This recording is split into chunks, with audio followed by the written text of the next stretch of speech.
嗨，大家好，我是大头，欢迎来到我的频道。今天我们来做草莓果酱。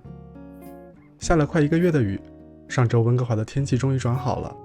趁着工作日人少，开着车到农场来摘草莓。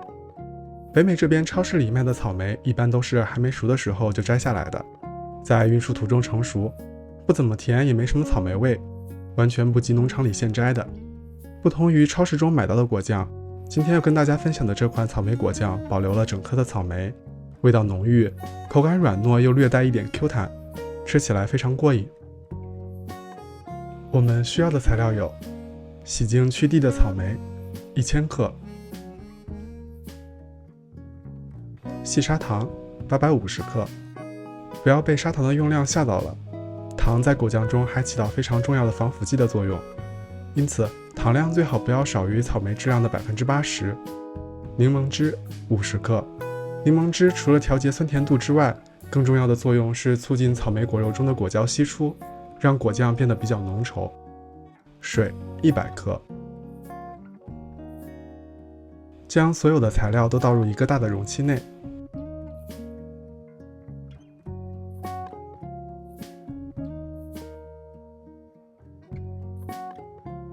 搅拌均匀。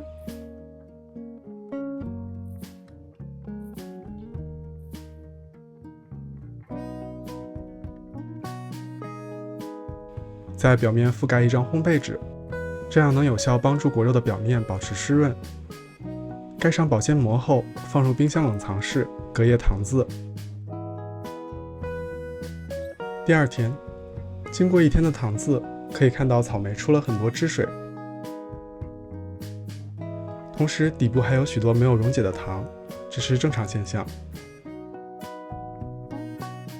将容器内的果汁、草莓和糖全都倒入锅中，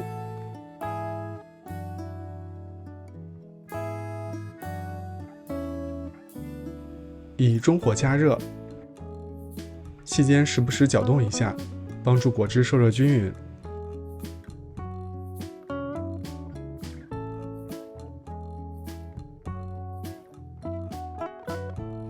煮到微微沸腾，用筛网捞取浮沫。当全部的砂糖都溶解后，就可以关火了。倒回容器中，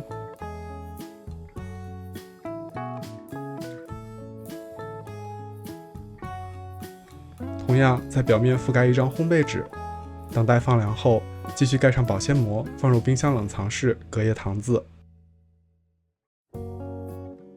第3天，今天终于要开始来熬煮果酱了。先来准备等下装果酱要用到的容器，可以用任何能够密封起来的耐热容器。烧一锅开水，将容器和盖子都放到开水中，以中小火保持水面沸腾的状态，煮10分钟，给容器消毒。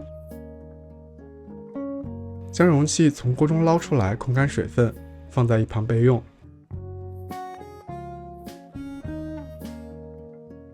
用一个滤网将草莓果肉与果汁分离。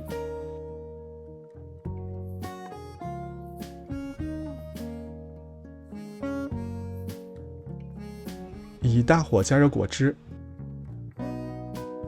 期间不断搅拌，并打去表面的浮沫。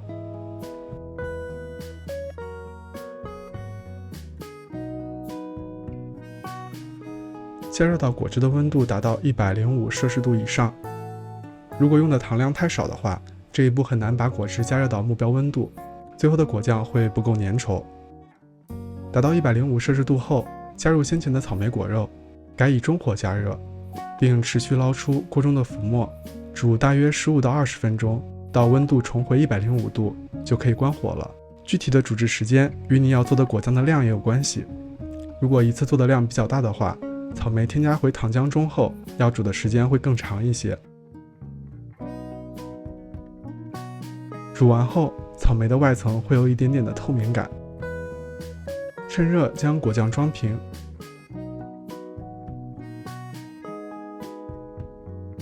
旋紧瓶盖后倒着放凉，这样可以减少冷却过程中空气的进入，延长果酱的保质期。未开封的果酱在冰箱中可以存放3到4个月，开封后则最好在2-3周内吃完。尽管是分了3天来做，但实际的操作时间加起来也不到1个小时。长时间的腌渍让草莓中的果汁充分释放出来，极大地缩短了果酱的熬煮时间。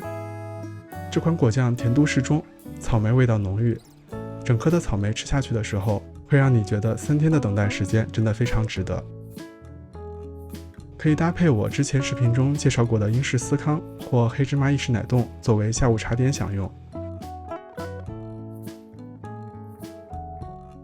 也可以加入冰镇的气泡水做成饮料，天气热的时候来一杯真的很惬意。